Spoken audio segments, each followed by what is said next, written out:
Hey guys, welcome back to Wrestle News 365. Hope everyone is doing very well. As always, there is a ton of news stories to get into today, so let's talk about some Impact Wrestling. I haven't been able to talk about some Impact for a while, and you know me, I do my very best to do daily videos when it comes to the world of Impact Wrestling. There has been a ton going on at the moment in the world of Impact, but just time and life, it just makes it so difficult at the moment. But we're going to get back on track, and we're going to start off talking about the return of one Christopher Daniels. You can see him right there. Yes, AEW star Christopher Daniels, and most importantly, TNA original, Impact Wrestling original, Christopher Daniels is back inside of an Impact Wrestling ring as of last week, which was very, very exciting. So last week, former 4-time X Division champion and 2-time World Tag Team champion Christopher Daniels made his long-awaited return to Impact Wrestling. Now, Daniels helped Josh Alexander and Christian Cage take care of Ace Austin and Madman Fulton after Alexander won his scheduled match against Austin in the main event of last week's show. Because of his assistance, Daniels will have a comeback match against Fulton on this week's episode of Impact Wrestling. So Daniels is going to be wrestling once again for Impact. Now, this is a very big deal. It's been 7 years since the Fallen Angel has been back on Impact. If you've actually followed Daniels on social media recently, he's been teasing a lot the return of the Fallen Angel character, and this is why, because he's going to have this little run in Impact. I say little, it could last a little bit longer, we don't really know, but it's been 7 years since the Fallen Angel has been on Impact Wrestling television. His first venture in the company began all the way back to when TNA was founded back in 2002 to 2010. He came back from 2011 to 2014. Of course, currently, he's still contracted to AEW. He's an AEW contracted not just talent but employee as well, because in addition to being a wrestler for All Elite Wrestling, he actually works extensively in the talent relation department. So Daniels is already transitioning into an executive kind of position in that company. He's been part of talent relations since AEW was founded in 2019. He's really part of the furniture there. He's at every AEW event, certainly helping book people, bring them in, etc. So he signed, of course, with AEW in 2019 when the promotion was first launched. So it's exciting. It's great to see Daniels back. And I mentioned this before, and it was interesting because I saw a couple of people have different opinions on this. And this is what I really like. So I mentioned before that I think that this is probably going to be the best use of the Forbidden Door going forward. Because obviously the Forbidden Door and the relationship between AEW and Impact, we had obviously Kenny Omega and now Christian Cage being the world champion. But for me, if it was relatively obvious that in their scheduled match at Bound for Glory for the Impact World Championship, we're going to probably see Christian Cage drop the Impact World Championship to Josh Alexander. Then for the first time since April of this year, we're actually going to have an Impact Wrestling contracted talent be the Impact World Champion once again. Josh Alexander is going to be the guy that brings the title back to Impact Wrestling. And then a lot of people have been speaking about, okay, what does that mean for Impact going forward after that? What does that mean when it comes to the working relationship between AEW and Impact? Is it going to stop?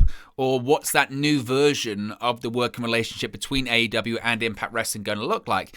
And I said that I kind of think it's going to be sort of two ways. I think this is the way that I, myself, as a long-time fan of Impact Wrestling and someone that was a fan of TNA Wrestling back in the mid-2000s and late 2000s, of seeing these Impact originals come back, seeing these guys that have so much extensive history with the promotion come back to Impact Wrestling that are currently signed to AEW, that for me is exciting.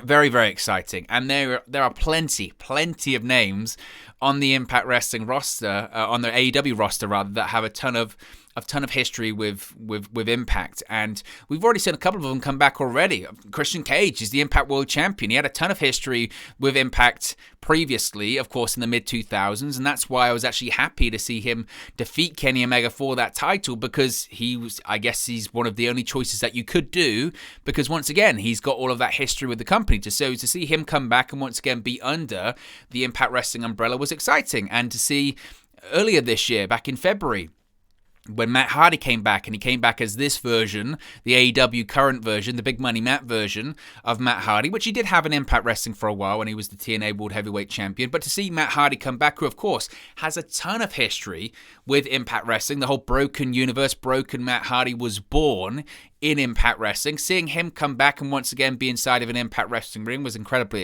exciting.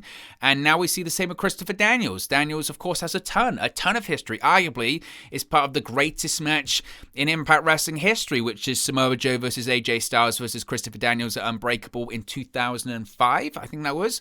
So, and obviously he was part of a tag team with AJ Styles, and he was part of Fortune, and all of the stuff that he's done throughout his career in Impact. Not just being Christopher Daniels, of course, being Suicide, and he was Curry Man. It's about all that kind of stuff. Daniels has just done so much. He's so widely associated with Impact, and then, of course, him being a tag team with Frankie Kazarian, Bad Influence, former TNA World Tag Team Champions, and all that kind of stuff. It's great to see him back, and we know that his career is winding down. I think Daniels is, he's either 50 or in his 50s now. He's no longer in his 40s. And he still looks great, by the way. He still looks exactly the same, doesn't he? But to see, Daniels be back inside of an Impact Wrestling ring, and maybe his career is winding down right now, and he goes, you know what? I've split up with Frankie Kazarian as a tag team, and we've seen Kazarian back in Impact as well, former multiple-time X Division champion. Maybe Daniels is thinking, look, I'm split up with Kazarian. I don't know when I'm going to retire, but maybe I want to come back for one final chapter in Impact Wrestling. Then I can kind of put that chapter of my life. Maybe this is the beginning of a retirement tour. You know what I mean? As he transitions into becoming just a guy in talent relations for AEW going forward. So I think it's great. And again, going back to the use of the Forbidden Door, that to me is one element of it that I think they can really leverage, especially Impact Wrestling. Impact can say to AEW, look, there are so many guys on your roster that have so much history with our brand and our history and our company that if you're not using them, have them come in for a couple of TV tapings, because we've got all of this footage. We've got all of this library of their matches and their history and all of this already made history that we can tell these great stories about them coming back to the company, all that kind of stuff. Why wouldn't you want to leverage that? So having names like Daniels and Matt Hardy and Kazarian and Christian Cage and all of those names come back in, it would be very exciting. Imagine like Sting coming back to Impact Wrestling. It'd be very, very exciting to see if they could do that, see if they could pull that off again. I don't know if they will. I don't know if Sting will want to come back for just even one appearance, but that would, I think, would be the best use of the Forbidden Door. Now, obviously, the other way to use the Forbidden Door is there are plenty of names on the AEW roster right now, and there are going to be times where, they sort of have to be phased in and out of storylines, and maybe it'll be a case of, to some names lower down on the card, if you're not being used, you know what? Come into Impact. Come and do a couple of TV tapings. Come and have a couple of matches and storylines, and you can still be developing your character there and then come back to AEW as something even bigger and better than you were before. So Daniels is back in Impact Wrestling. He returned last week, but he wasn't the only name to return during last week's show, because El Phantasmo is back in Impact Wrestling too. The New Japan Pro Wrestling star made his return during last week's episode. New Japan Pro Wrestling star El Phantasmo has returned to Impact Wrestling. Now, he saved fellow Bullet Club members Chris Bay and Hikuleo from Finjuice, of course, David Finlay and Juice Robinson. Finlay won his scheduled match against Hikuleo, causing a brawl to break out after the match. Now, of course, back in early May, Phantasmo made his initial debut for Impact Wrestling. He then competed for the X Division Championship, got involved in a storyline with then X Division champion Josh Alexander, where he unsuccessfully challenged the Walking Weapon for that championship back at Under Siege in May. Now, in addition to his return on Impact, El Phantasmo is working the New Japan Pro Wrestling Strong Tours in the United States. He's been tagging with the likes of Chris Bay against Robbie Eagles and Chris Dickinson on night 2 of Autumn Attack over the weekend. So great to see El Phantasmo back. And it's just interesting, isn't it, that at this point, I mean, New Japan and Impact have got this working relationship going on, obviously.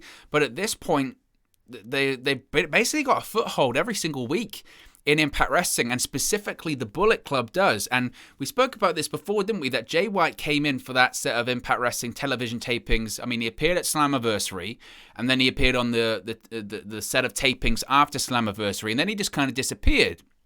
And myself included, I was like, it felt like they just had Jay White, and they thought, well, we're not going to not use him, so we might as well use him on television, then try and plant some seeds or something like that, and then maybe he can come back later on. Maybe he will work Bound for Glory, I don't know.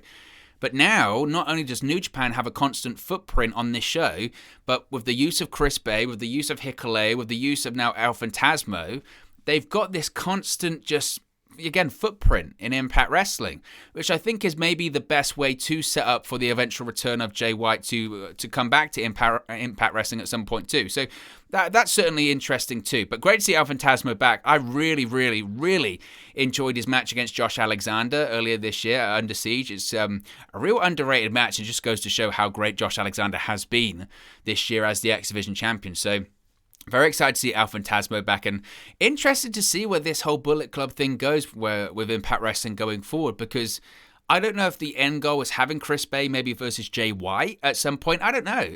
But it's very interesting to say the least. Finally, the last return saw Raj Singh come back to the Impact Zone during Rohit Raju and Chelsea Green's intergender matchup. The former Desi Hit Squad member helped Raju pick up the pinfall victory over Green. Now, Singh's last appearance was back in 2019, and he dabbled in both tag and singles action since then. But he is back, and this kind of ties into a story we're going to talk about at the end of the video, so I think that might be why. But the Desi Hit Squad, they're slowly all coming back, aren't they? And to be honest with you, though, this whole Rohit Raju and Matt Cardona and Chelsea Green angle isn't really for me. It just feels quite forced, but we'll have to wait and see where it goes going forward. I switch gears here and talk about Bound for Glory, because the match that everyone knew was coming. If you've watched the channel, we spoke about this match several times. We knew it was going to happen, but it's officially been announced. After exchanging back and forth assaults over the last month or so, Deonna Purrazzo and Mickie James is now official for the Knockouts Championship at Bound for Glory. Now, tensions between these two began when James offered Purrazzo an opportunity to defend her Knockouts Championship at NWA Empower last month. From there, both women have been living rent-free in each other's minds, causing Purrazzo to spoil James's victory celebration at NWA 73 one night after successfully retaining her title against Melina at Empower. Now, on Impact last week, both women settled their differences with a face-to-face confrontation. James issued a title shot against Purrazzo, which led to the virtuoso declining. In Purrazzo's eyes, she felt James hasn't earned her shot for the title yet. With that said, Impact Wrestling's Executive Vice President Scott D'Amore agreed this match was too good to pass up and approved James's proposal. So it will be happening. It will be happening at Bound for Glory. Again, it's not surprising at all. I think, again, part of the... And I don't know this to be accurate. This is kind of just speculation on my part. It's not a scoop by any stretch of the imagination. But you kind of do just feel like, as part of the deal to have Deonna Purrazzo work Empower and do this angle with the NWA, it was kind of a case of, well, you're going to work against Deonna Purrazzo at Bound for Glory, right? And Mickie James wants to work with Deonna Purrazzo. Everyone at the moment wants to work with Deonna Purrazzo because she's not, I mean, take gender out of it. She's one of the best pro wrestlers on the planet today and one of the most in-demand pro wrestlers on the planet today. Everyone wants to work with Deonna Purrazzo because she's just that good. That's why you had Thunder Rosa coming at Slammiversary. That's why you had Melina want to work at Empower. That's why she's the AAA Women's Champion as well. That's why Mickie James wants to work with her. Everyone wants to work with Deonna Purrazzo right now because she's just that good. Now, this is a major match for Impact, and it's something that obviously they've wanted to do since the summer, so it's no surprise that the match is announced, but still was a huge match. I don't think Mickie James is going to win. Like with everyone, this is the strange thing as well, though, isn't it, at the moment, that everyone wants to work with Deonna Purrazzo, but in the same vein, everyone wants to put her over because she's that good too. So in the same vein that Thunder Rosa came in, Deonna Purrazzo won. In the same vein that Deonna Purrazzo went to Empower and defeated Melina, I think it's going to be the same here. I think Mickie James is going to come to Bound for Glory, and I think she's going to put Deonna Purrazzo over, unless... if there's anyone to defeat Deonna Purrazzo, it'll be Mickie James, and they can maybe run it back a couple other times. Maybe they'll do that, but I still see Deonna Purrazzo retaining the championship there. Now, in addition to that Knockouts Championship match, it looks like the Call Your Shot Gauntlet will return at Bound for Glory. Last week, Rich Swann declared his entry into the event. More information is going to be revealed in the coming weeks, so that's going to be coming back. What a change for Rich Swann, right? The guy was in the main event of Bound for Glory last year for the World Championship, won that title, and fast forward 12 months later, he's in the Call Your Shot Gauntlet Battle Royal. And who knows if he'll even win it. I don't know if that will happen or not, but I think it says a lot about... this guy was ranked number 10 in the PWI 500, right? That was a big deal. And it's just very strange, the booking of him over the course of the last few months or so. Let's talk about the ratings, though. Impact's episode on Access TV last week. Now, Thursday's post-Victory Road edition of Impact Wrestling drew 117,000 viewers on Access TV, according to Nielsen via Showbuzz Daily. It's up significantly. It's up over 11% from last week's 105,000 viewers for the Victory Road Go Home episode. Thursday's episode drew a 0.03 rating in the 18 to 49 key demographic. This is up 50% from last week's 0.02 rating. Now, last week's Impact ranked 140 in the cable top 150 for the key demo rating, and 138 for the night in terms of viewership. The previous week's show didn't even make the cable top 150 for the key demo rating, but before that it ranked 124 for the key demo rating the week prior and 135. Now, Impact's viewership on Thursday was down 41.5% from the same week in 2020, and that's really the biggest significant number there. And I know every time we talk about Impact Wrestling ratings and viewership here on the channel, people get a little bit prickly about it, because they'll say, look, most people don't watch Impact Wrestling through Access TV. It's not the right judge of how many people are watching it. And I think that's a fair point to make out, that it's not like AEW, or it's not like SmackDown or Raw, in the sense that it means a lot because less people can access Access TV. They do watch it through YouTube and that YouTube membership program, or they watch it some other way, right? And those metrics don't get published, because if you go and watch the highlights on YouTube, or you go watch the videos on YouTube, they actually do very well. And I think that's an important thing to take into account. But the fact that we're talking 12 months on, it's down over 40% on Access TV, is that just because of the move to YouTube? No, it's not.